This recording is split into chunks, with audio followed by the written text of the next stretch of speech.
How to download YouTube videos on your PC or laptop so you can watch them offline anytime. Let's get started.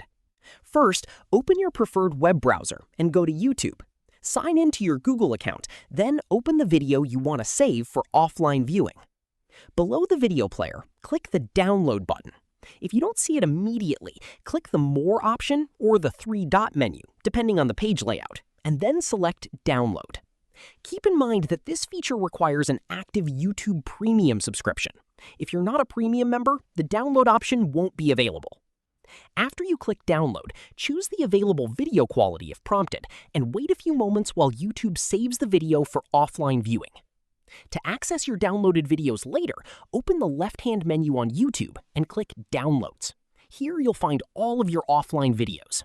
If you no longer need one, simply open the menu next to the video and choose Remove from Downloads to free up storage space. And that's it!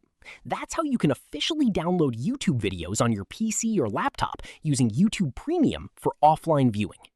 If you found this tutorial helpful, don't forget to leave a like, subscribe to the channel, and turn on notifications for more Windows and YouTube tips. Thanks for watching, and I'll see you in the next video.